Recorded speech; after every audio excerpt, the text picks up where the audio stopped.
Here's the challenge I want to pose for you. So I'm going to take a ball, and I'm going to whirl it around on a string horizontally, like this.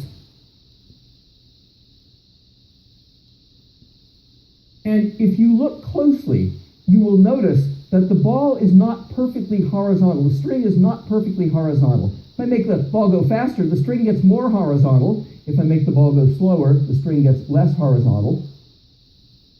But it's not perfectly horizontal. In fact, it couldn't be. If it were, there would be an infinite tension force in the string, and that would be impossible. So here's your challenge. You got the ball whirling at the end of a string. The string length I'm going to call L. The maximum tension in the string before it breaks, I'm going to call T sub break.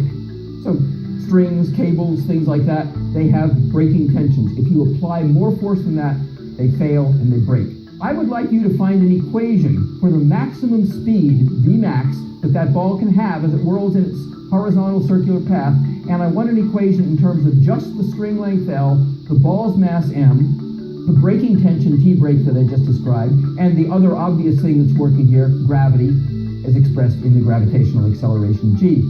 Now if you look at my diagram, I've indicated the angle theta here also.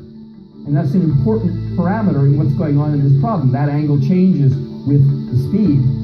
But I don't want that angle to be in the final answer. I want the final answer just to contain the string length L, the ball's mass m, the breaking tension T break, and the gravitational acceleration G.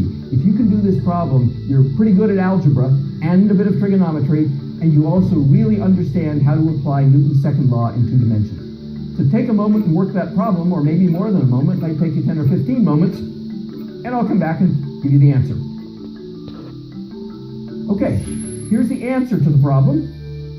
Looks a bit complicated. The maximum speed turns out to be the square root of the length times the quantity, the square of that breaking tension, minus the square of the weight, mg, divided by the mass times the breaking tension. I'm not going to show you how I got that. You'll have to work that out if you want to do that. But let me just ask if this makes sense. What if the breaking tension happened to be equal to the ball's weight? The ball's weight is mg. If T break were mg, then that term in parentheses, T break squared minus mg squared, or m squared g squared, would be 0.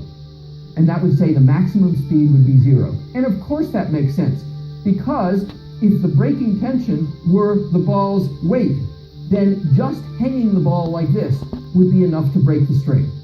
I couldn't even begin to think of adding more tension by whirling it around. So our answer certainly makes sense in that special case where the breaking tension is equal to the ball's weight, and if the breaking tension is bigger, this is going to give us a positive answer, and that's going to tell us we'll be able to whirl the ball around with some speed, but if we whirl it too fast, bye-bye ball, because the string is going to break and the ball is going to go off on a straight line at constant speed, eventually describing a parabolic trajectory vertically under the influence of gravity.